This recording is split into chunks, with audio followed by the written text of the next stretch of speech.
Hidupnya terlalu sempurna. Uang ada, badan sehat, tak pernah jatuh. Tapi setiap kali ia ingin salat, selalu ada yang menghalangi. Sampai akhirnya ia sadar, ini bukan keberuntungan. Tak ada satupun orang di kota itu yang tak mengenal Raka. Namanya identik dengan keberhasilan. Apapun yang ia sentuh, berhasil. Apapun yang ia rencanakan, berjalan mulus. Bahkan kegagalan pun seperti enggan mendekatinya. Ia tak pernah masuk rumah sakit, tak pernah merasakan sempitnya rezeki, tak pernah merasakan doa yang tak terjawab. Karena ia hampir tak pernah berdoa. Orang-orang berkata, dia orang baik, makanya hidupnya mudah. Padahal kebaikannya hanya sebatas manusia, bukan ketaatan, bukan ketundukan. Salat baginya hanya rutinitas masa lalu. Al-Quran hanyalah kitab yang berdebu di rak. Masjid hanya bangunan yang dilewatinya sambil melirik jam. Namun Allah memberinya segalanya, dan disitulah jebakannya dimulai. Setiap pagi, Raka bangun dengan tubuh segar. Tak ada nyeri, tak ada keluhan. Ia sarapan tanpa rasa syukur, bekerja tanpa menyebut nama Allah, menghasilkan uang tanpa mengingat dari mana rezeki itu berasal. Saat azan berkumandang, ia menurunkan volume, bukan untuk menghormati, tapi agar pikirannya tak terganggu. Dalam hatinya terucap kalimat berbahaya, kalau Tuhan murka, pasti hidupku susah. Ia tak sadar bahwa Allah tidak selalu menghukum dengan kesempitan. Kadang Allah menghukum dengan kelapangan yang menipu. Suatu malam, tanpa sebab yang jelas, Raka merasa hampa. Ia berdiri di kamarnya, menatap sajadah yang sudah lama terlipat. Baru saja ia berniat salat, ponselnya bergetar. Masalah bisnis besar, keuntungan besar, kesempatan emas. Sajadah itu kembali terlipat. Hari berikutnya, ia berniat ke masjid. Baru melangkah keluar rumah, telepon kembali berdering. Dan anehnya, setiap kali ia menunda ibadah, urusannya justru makin lancar. Seakan-akan ada suara tak kasat mata yang berkata, tak usah salat,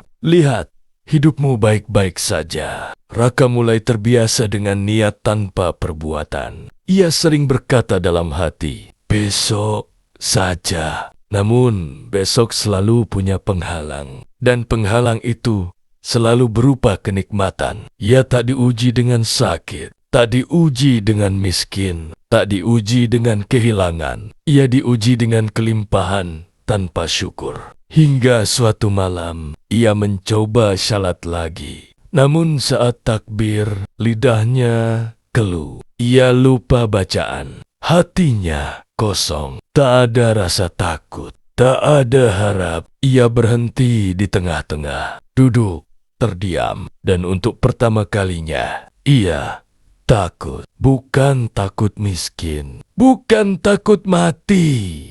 Ia takut Allah sudah tak menginginkannya bersujud. Ia berada di sebuah padang luas, tak ada matahari, tak ada bayangan. Di depannya terbentang timbangan amal. Ia mencari salatnya, kosong. Ia mencari sedekahnya, ringan. Ia mencari taubatnya, tak ada. Ia ingin sujud, namun tanah menjauh. Setiap kali ia menunduk, bumi seakan ditarik dari wajahnya. Suara bergema, engkau telah diberi waktu, engkau telah diberi nikmat, namun engkau memilih lupa. Ia terbangun sambil menangis, namun pagi harinya rekeningnya bertambah, dan tangisan itu kembali mengering. Hari-hari Raka kembali dipenuhi kesibukan, dan setiap kesibukan menghasilkan uang. Ia mulai jarang merasa gelisah. Hatinya seperti mati rasa. Ia mendengar ceramah tentang istidrat, namun ia mematikan videonya. Karena kebenaran itu mengganggu kenyamanan. Ia lebih memilih hidup tenang tanpa Tuhan daripada gelisah dengan peringatan. Dan disitulah istidraj mencapai puncaknya. Saat dosa tak lagi terasa sebagai dosa. Suatu malam, Raka duduk sendirian di rumah mewahnya. Tak ada suara, tak ada tawa. Ia memandang sekeliling dan bertanya pada dirinya sendiri, kalau aku mati malam ini, apa yang kubawa? Uang tak ikut, nama tak ikut, kesehatan tak ikut. Ia mencoba berdoa, namun tak tahu harus berkata apa. Tangannya terangkat, namun hatinya kosong. Dan saat itulah ia paham, azab paling berat bukanlah sakit atau miskin, melainkan hati yang tak bisa lagi kembali. Tidak semua nikmat